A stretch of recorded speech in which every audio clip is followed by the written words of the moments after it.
Formation biblique. Le sanctuaire, le centre de l'œuvre du Christ en faveur des hommes. Leçon 4. Le sanctuaire céleste et le plan du salut dans l'attente d'assignation. Bonjour bien-aimés, bienvenue à notre 4e leçon de cette formation sur le sanctuaire. Je vous remercie pour votre disponibilité et de l'intérêt que vous portez à cette formation. Je prie que Dieu vous donne la force de continuer jusqu'au bout de cette série d'études. Avant de commencer, je vous invite d'abord à invoquer le Saint-Esprit afin qu'il nous donne la possibilité de comprendre la parole de Dieu. Merci. La dernière fois, nous avions étudié la raison d'être du sanctuaire et nous avions commencé également à décoder le message du salut au travers le parvis. Aujourd'hui, nous allons poursuivre cette découverte au travers la tente d'assignation. Le sanctuaire céleste. Savez-vous qu'il y a un sanctuaire au ciel? Dans Exode 25, le verset 8, nous avons lu que Dieu a donné des recommandations à Moïse de lui construire un sanctuaire. Voici ce que dit le verset suivant, donc Exode 25, le verset 9. Il y dit « Vous ferez le tabernacle et tous ses ustensiles d'après le modèle que je vais te montrer. » Lorsque Dieu indiqua à Moïse comment bâtir le sanctuaire, il lui montra un modèle déjà existant. Le sanctuaire terrestre était l'ombre et l'image d'un sanctuaire situé dans le ciel où Jésus officie maintenant. Il y a donc un véritable temple de Dieu qui se trouve dans le ciel. Et c'est ce qu'affirment aussi les textes ci-après. Exode 7, 44. Nos pères avaient au désert le tabernacle du témoignage, comme l'avait ordonné celui qui dit à Moïse de le faire d'après le modèle qu'il avait vu. Hébreux 8, le verset 5. Lesquels célèbrent un culte, image et ombre des choses célestes, selon que Moïse en fut divinement averti lorsqu'il allait construire le tabernacle. Et soin lui fut-il dit de faire tout d'après le modèle qui t'a été montré sur la montagne. Attention, ne confondez surtout pas. Premièrement, il y a un sanctuaire au ciel, mais le ciel n'est pas un sanctuaire. Deuxièmement, le sanctuaire terrestre est une copie réduite du vrai sanctuaire. Nous pouvons lire dans Psaume 11, le verset 4, ce qui suit. « L'Éternel est dans son saint temple. L'Éternel a son trône dans les cieux. Ses yeux regardent, ses paupières sondent les fils de l'homme. » Apocalypse 11, le verset 19. Et le temple de Dieu dans le ciel fut ouvert, et l'arche de l'alliance apparut dans son temple. Et il y eut des éclairs, des voix, des tonnerres, un tremblement de terre et une forte grêle. Pour bien comprendre l'objectif du sanctuaire céleste, il nous faut bien saisir une figure centrale du sanctuaire terrestre, à savoir le souverain sacrificateur. Que symbolisait le souverain sacrificateur du sanctuaire terrestre dans le plan du salut? Comme nous l'avions vu lors des leçons précédentes, le souverain sacrificateur avait pour rôle d'expier les péchés du peuple. Mais il devait d'abord faire l'expiation de ses propres péchés par le sacrifice d'un animal. Le souverain sacrificateur du sanctuaire terrestre représentait l'image du ministère du Christ dans le sanctuaire céleste. Oui, actuellement Jésus-Christ officie dans le sanctuaire céleste comme souverain sacrificateur d'un sanctuaire qui n'a pas été fait avec des mains d'hommes. C'est ce que nous pouvons lire dans Hébreux 8, le verset 1 à 2.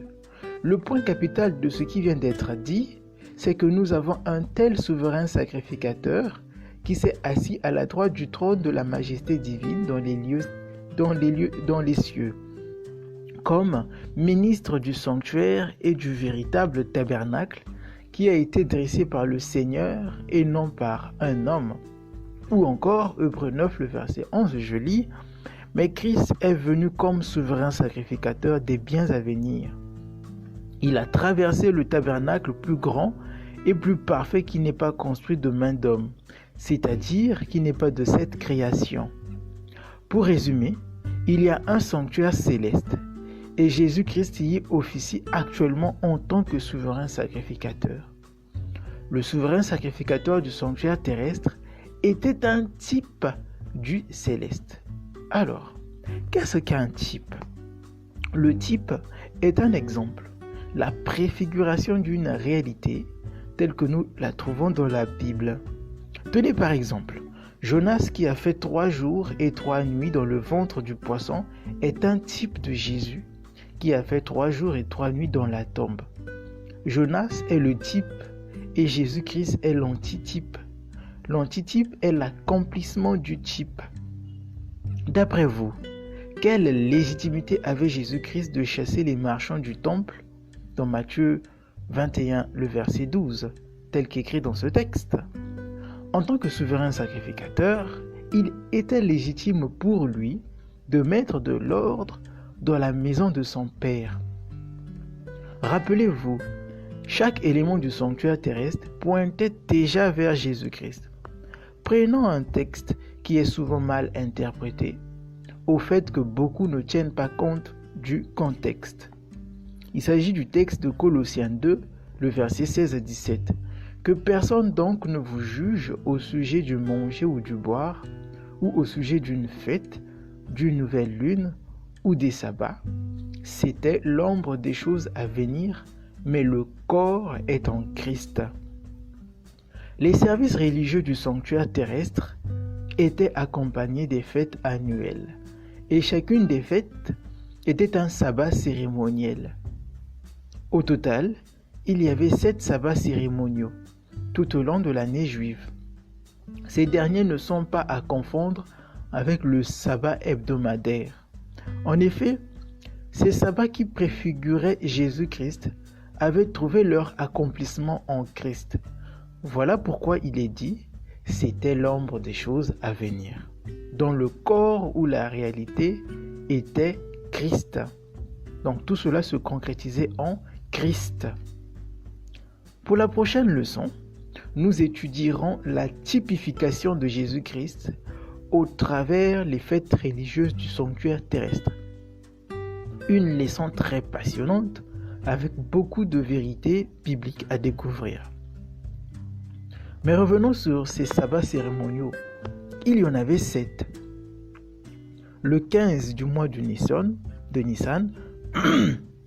Lévitique 23, le verset 5 à 7, était un sabbat cérémoniel. Le 21 du mois de Nissan, Lévitique 23, le verset 8. Le 6 du mois de Sivan, Lévitique 23, le verset 15 à 16. Le 1er du mois de Tishri, début de la fête des trompettes, Lévitique 23, 23 à 25. Le 10 du mois de Tishri, jour de l'expiation, Lévitique 23, le verset 26 à 32. Le 15 du mois de Tishri, début de la fête des tabernacles, Lévitique 23, le verset 39. Et enfin, le 22 du mois de Tishri, fin de la fête des tabernacles, Lévitique 23, le verset 39. Donc, il s'agit de 7 sabbats cérémoniaux qu'on retrouvait, ou du moins qui accompagnaient les services religieux du sanctuaire terrestre. Alors, notez bien, les sabbats cérémoniaux, les décrets et fêtes annuelles furent abolis sur la croix quand le voile du temple se déchira en deux depuis le haut jusqu'en bas, selon Matthieu 27, le verset 51. Donc, le type avait rencontré l'antitype. Bien-aimés, je vous ai parlé tout à l'heure de sabbats hebdomadaires et des sabbats cérémoniaux. Quelle est donc la différence? Je vous résume tout ceci sur le tableau que vous trouverez dans le document PDF. Le sabbat hebdomadaire, par exemple, il fut institué lors de la création, Genèse 2, 1 à 3. Deuxièmement, Dieu s'est reposé en Genèse 2, le verset 1 à 3. Troisièmement, Dieu le proclama lui-même en l'écrivant de son propre doigt sur des tables de pierre. Quatrièmement, on le respectait chaque semaine.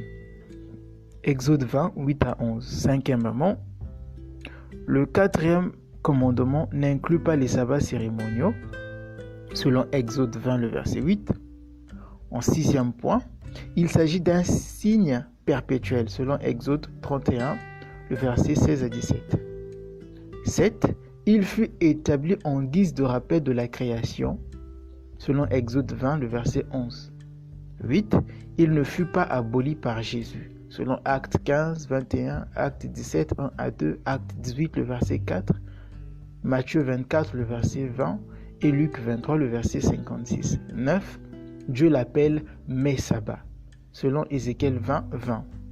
10.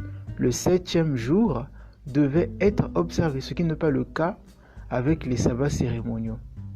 Ils furent institués sur le mont Sinaï. Dieu ne s'est pas reposé l'un de ces jours. Moïse en parla dans un livre. On peut lire cela dans Deutéronome 31, 24 à 26. On les respectait une fois par an. Les sabbats cérémoniaux ne faisaient pas partie des 10 commandements, selon Lévitique 23, 37 à 38. Il s'agissait des festivités temporelles, Osée 2, le verset 11. Ils furent établis comme ombre des choses à venir, selon Colossiens 2, 14 à 17. Ils furent abolis à la croix, selon Éphésiens 2, le verset 14 à 15. Dieu les appelle des sabbats, selon Osée 2, le verset 11, Ésaïe 1, le verset 13. Et enfin, n'importe quel jour de la semaine pouvait être observé. Poursuivons maintenant avec le décryptage du symbolisme du sanctuaire dans la tente d'assignation. Le symbolisme du salut dans la tente d'assignation. Nous avons vu que tout le sanctuaire est une image du plan du salut en Jésus-Christ. Qu'en est-il donc de la tente d'assignation ? La tente d'assignation symbolisait le ministère céleste d'intercession de Jésus-Christ. Après sa résurrection, Jésus-Christ est entré dans le sanctuaire céleste pour intercéder en faveur de son peuple. Nous pouvons lire Hébreux 9, le verset 24. Car Christ n'est pas entré dans un sanctuaire fait de mains d'hommes, en imitation du véritable, mais il est entré dans le ciel même, afin de comparaître maintenant pour nous devant la face de notre Dieu. Nous y lisons donc dans ce texte que, dans ce passage, le sanctuaire terrestre était une imitation du sanctuaire céleste. Parlons maintenant du lieu saint. Cette pièce représente le ministère d'intercession du Christ au ciel après sa résurrection. Par ce ministère et à l'aide du Saint-Esprit, Christ nous fortifie et nous donne la victoire sur toutes les tentations. Il nous rend aptes à vivre en parfaite conformité avec sa loi, recevant le don de la vie éternelle et la promesse de la résurrection. Nous pouvons lire cela dans Jean 16, le verset 7. Cependant, je vous dis la vérité, il vous est avantageux que je m'en aille, car si je ne m'en vais pas, le Consolateur ne viendra pas vers vous, mais si je m'en vais, je vous l'enverrai. On peut aussi lire Romains 8, le verset 34, qui les condamnera. Christ est mort, bien plus, il est ressuscité, il est à la droite de Dieu et il intercède pour nous. Parlons de la table des pains de proposition. Ces pains sont un symbole de la parole de Dieu qui s'est incarné. Christ est le pain de vie qui est descendu du ciel pour nous donner la vie. Nous pouvons lire dans Matthieu 4,4 « L'homme ne vivra pas de pain seulement, mais de toute parole qui sort de la bouche de Dieu. » Ou encore Luc 22, le verset 19. Ensuite, il prit du pain, et après avoir rendu grâce, il le rompit et le leur donna en disant « Ceci est mon corps qui est donné pour vous, faites ceci en mémoire de moi. » Ou encore, on peut citer Jean 6, le verset 51. Bien-aimés, la Bible va vous étonner. Savez-vous que la table des pains de proposition avait déjà fixé le canon biblique à 66 livres? Nous venons de voir que dans le sanctuaire, le pain symbolise la parole de Dieu. Christ est la parole de Dieu et cette parole est consignée dans la Bible. Attention, la Bible n'est pas Christ, Mais la Bible renferme la parole de Christ. Et dans toute la Bible, il n'est question que de Jésus-Christ. Bref, revenons au fait que la table des pains de proposition annonçait déjà d'avance que la Bible aurait 66 livres.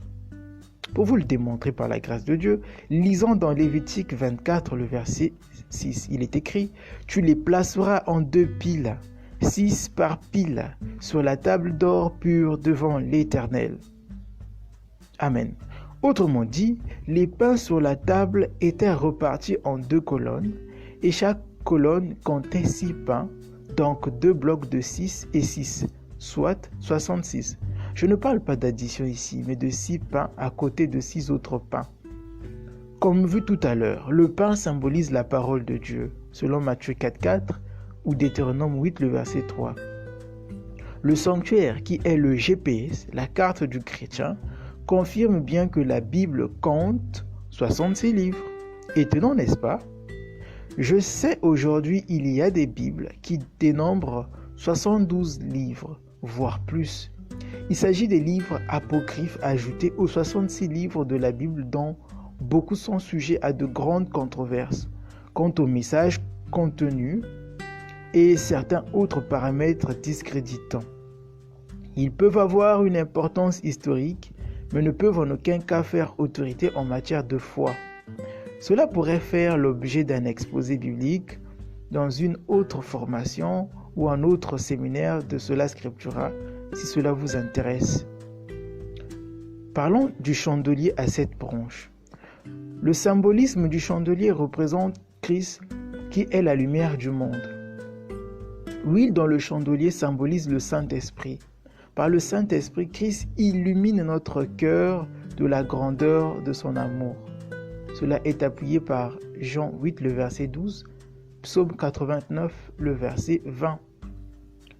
Parlons de l'autel des parfums. Ces parfums sont le symbole de la bonne odeur des mérites du Christ. Par ces mérites, Jésus plaide pour nous auprès du Père. Ces voluptés de fumée représentent ses prières d'intercession qui s'élèvent vers le Père. Nous pouvons lire Éphésiens 5, le verset 2, ou encore 2 Corinthiens 2, le verset 14 à 15. Le voile. Par l'humanité corporative du Christ, nous avons maintenant libre accès auprès du Père et même jusque dans le lieu très saint du sanctuaire. C'est cela la signification du voile par rapport au plan du salut. Donc, à travers Christ, nous pouvons aspirer à une sanctification parfaite. Par la foi, nous pouvons entrer dans le ministère de la purification de notre être du péché.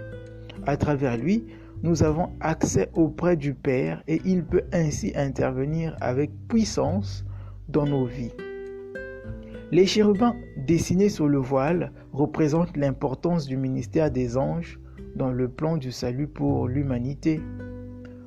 Cela est étayé dans Hébreux 10, le verset 20, 1 Timothée 3, le verset 16. Abordons maintenant le lieu très saint, que symbolise le lieu très saint. Cette pièce représente le ministère de la purification du sanctuaire, qui doit s'accomplir avant le retour de Jésus-Christ. Par cette purification, Christ prépare son Église à le recevoir lors de sa parousie, c'est-à-dire sa venue dans la gloire. Il intercède pour elle, afin de la purifier de toute impureté et de la rendre apte à la translation de nos corps en un corps de gloire incorruptible. Ce ministère débute par un jugement d'investigation et se termine par un effacement de tous les péchés repentis. Rappelez-vous, les péchés commis par le peuple tout au long de l'année étaient transférés au sanctuaire par le rituel du sang des animaux sacrifiés. C'est aussi ce qui se fait actuellement dans le sanctuaire céleste, à la seule différence que le sang qui sert d'expiation est celui de Jésus-Christ lui-même et qu'il est le souverain sacrificateur parfait.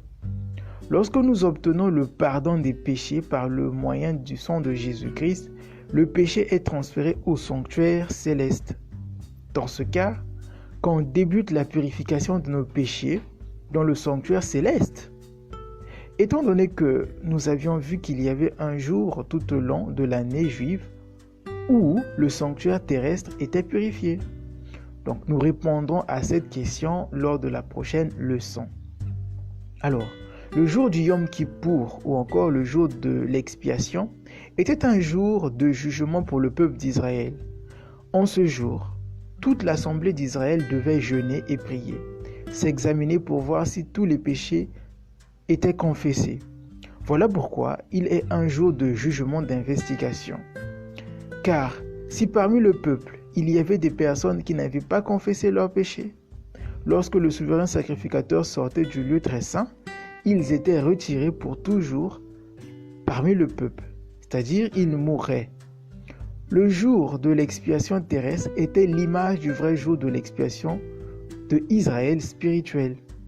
Quand Christ sortira du sanctuaire céleste, ça sera pour accomplir son jugement final, c'est-à-dire toutes les personnes qui ne se seront pas convertis ou qui continueront à vivre dans le péché connaîtront le sort final de Dieu.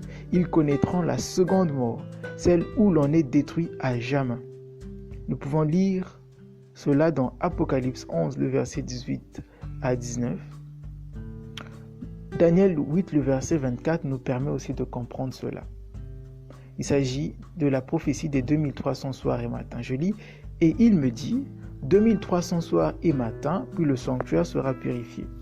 Cette prophétie de Daniel 8 nous aidera prochainement à comprendre à partir de quel moment a débuté la purification du sanctuaire céleste.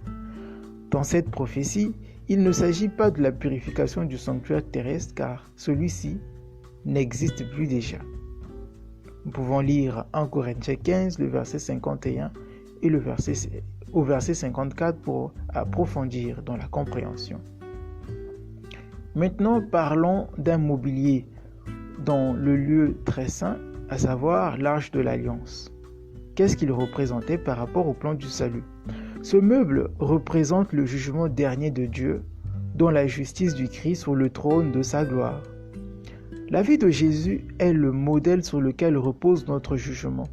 Étant pleinement homme, il est l'exemple parfait de ce que nous pouvons devenir en lui, la beauté de son caractère, faire ressortir toutes nos imperfections.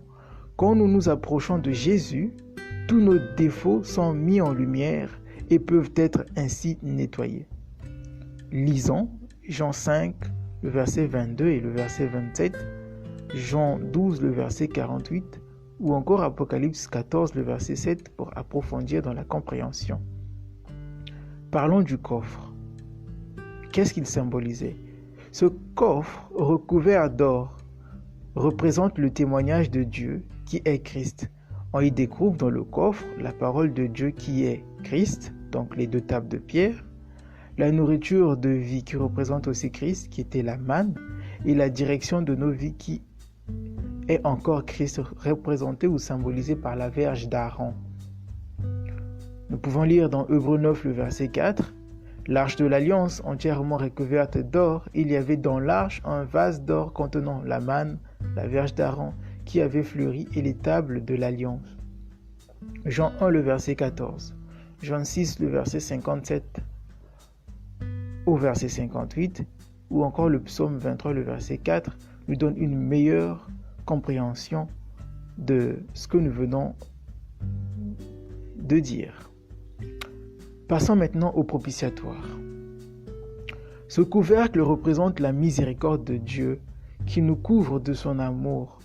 Le jugement dernier est complètement recouvert de sa miséricorde. Chaque sentence sera juste et pleine d'amour. Les chérubins sont un symbole des armées célestes. C'est l'armée céleste des anges présents devant le grand tribunal en tant que ministres et témoins. Ils attendent les instructions de Dieu.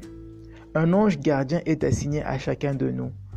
Dieu nous révèle le ministère d'aide des anges pour nous assurer que nous n'avons rien à craindre en territoire ennemi. Ce déploiement d'anges démontre l'énorme importance de l'événement. Nous avons devant nous une armée prête à accomplir le plan de Dieu, qui est de préparer un peuple irrépréhensible pour sa seconde venue. Nous pouvons lire à cet effet Hébreux 4, le verset 16, le psaume 80, le verset 1. Enfin, parlons de la nuée. Cette nuée représente la divinité du Christ parmi les hommes, les dirigeants et les protégeants. Cette nuée avait sa source sur le propitiatoire. C'est à cet endroit que, dans une lumière glorieuse, Dieu manifestait sa présence à son peuple. Nous pouvons lire à cet effet 1 Corinthiens 10, le verset 1 à 4. Pour résumer ce que nous venons de voir, les trois parties du sanctuaire terrestre symbolisaient trois étapes chronologiques dans le plan du salut. Le parvis représente le sacrifice expiatoire de Jésus sur la terre. Le lieu saint représente le ministère d'intercession de Jésus au ciel. Et quant au lieu très saint, il représente le ministère de purification du peuple de Dieu qui est le jugement d'investigation. Vous comprenez donc qu'après son ascension, Jésus est donc entré dans la première chambre du sanctuaire qui est le lieu saint. Attention, bien-aimés, j'aimerais vous mettre en garde. Dans certaines traductions modernes de la Bible, il est précisé que Jésus, après sa résurrection, est entré directement dans le lieu très saint. C'est mal traduire la Bible et je vais vous le prouver par la grâce de Dieu. Premièrement, dans le sanctuaire terrestre, le souverain sacrificateur ne pouvait pas se retrouver dans le lieu très saint sans passer par le lieu saint. Et la plupart du temps, le sacrificateur officiait dans le parvis et le lieu saint. Une seule fois l'année, il entrait dans le lieu très saint. Cela préfigurait donc que Jésus-Christ devait passer un certain temps dans chaque partie du sanctuaire. Deuxièmement, faisons une étude des mots lieu saint et lieu très saint dans la langue de rédaction du livre d'Hébreux, à savoir le grec ancien. Prenons le texte de Hébreux 9, le verset 3. Il est dit « Derrière le second voile se trouvait la partie du tabernacle appelée le Saint des Saints. » Ici, l'expression le Saint des Saints en grec est Hagia, Hagion. Pour rappel, le premier voile, c'est celui se trouvant à l'entrée de la tente d'assignation pour avoir accès au lieu saint, et le second voile, c'est celui séparant le lieu saint du lieu très saint. Donc, le Saint des Saints, c'est aussi l'autre appellation du lieu très saint. Pour résumer, le Saint des Saints égale lieu très saint et lieu très saint égale Hagia, Hagion en grec. Puis, prenons le texte de Hébreux 9, le verset 12, la version Colombe de la Bible. Il est écrit « Et il est entré une fois pour toutes dans le sanctuaire ». Ici, le sanctuaire en grec est Hagion, non avec le sang des boucs et des veaux, mais avec son propre sang. C'est ainsi qu'il nous a obtenu une rédemption éternelle. Comparons aussi avec un autre texte de la Bible, le même texte de la Bible, mais en version Martin. Il est écrit « Il est entré une fois dans les lieux saints ». Ici, les lieux saints en grec, c'est toujours le mot Hagion, avec son propre sang et non avec le sang des veaux et des boucs, après avoir obtenu une rédemption éternelle. La Bible utilise le terme grec Hagion, qui diffère du terme Hagia, Hagion, pour parler du ministère de Jésus-Christ dans le lieu saint du sanctuaire céleste. L'on ne peut entrer dans le sanctuaire sans officier dans le lieu saint. L'expression « les lieux saints » peut être traduite par sanctuaire, mais il ne peut pas être traduit par le lieu très saint, étant donné que l'expression utilisée en grec pour parler de lieu très saint est Hagia, Hagion. Prenons maintenant une version du même passage, mais mal traduit cette fois-ci. Et il est entré une fois pour toutes dans le lieu très saint. Ici, le lieu très saint prend toujours le mot Hagion, non avec le sang des boucs et des veaux, mais avec son propre sang, ayant obtenu une rédemption éternelle. Donc nous avions là comparé avec la version Louis II, 1910. Bien-aimés, au risque de vous tromper, le mot Hagion ne peut pas être à la fois utilisé pour parler de lieu saint et de lieu très saint. Le les termes grecs sont assez explicites. Comme quelques-uns le suggèrent, si vous considérez que Jésus-Christ est directement entré dans le lieu très saint, vous détruisez la prophétie de Daniel 8, le verset 14, qui est liée à la prophétie de la purification du sanctuaire céleste. En effet, cette prophétie nous indique à quel moment précis de l'histoire Jésus-Christ est passé du lieu saint au lieu très saint. Pensez-y, mais nous le verrons plus tard. Faisons un récapitulatif en images de ce que nous venons de voir. Nous trouvons donc un tableau qui montre à chaque fois les différentes phases du ministère de Jésus-Christ, en partant du parvis au lieu très saint. Donc, en partant de la terre jusqu'au ciel. Enfin, pour terminer, savez-vous que les éléments du sanctuaire terrestre formaient une croix? La démonstration se trouve dans le document PDF de l'étude. La prochaine étude, nous aborderons la signification des fêtes religieuses du sanctuaire terrestre par rapport au plan du salut. Et nous étudierons la prophétie de Daniel 8, le verset 14, pour découvrir à quelle période précise de son ministère céleste Christ est passé du lieu saint au lieu très saint. La prophétie de Daniel 8, le verset 14, étant elle-même liée à celle de Daniel 9, le verset 24 à 25, nous donnerons quelques explications en passant à propos de la prophétie des 70 semaines de Daniel. Voyez que c'est passionnant, n'est-ce pas? À très bientôt par la grâce de Dieu, que Dieu vous bénisse.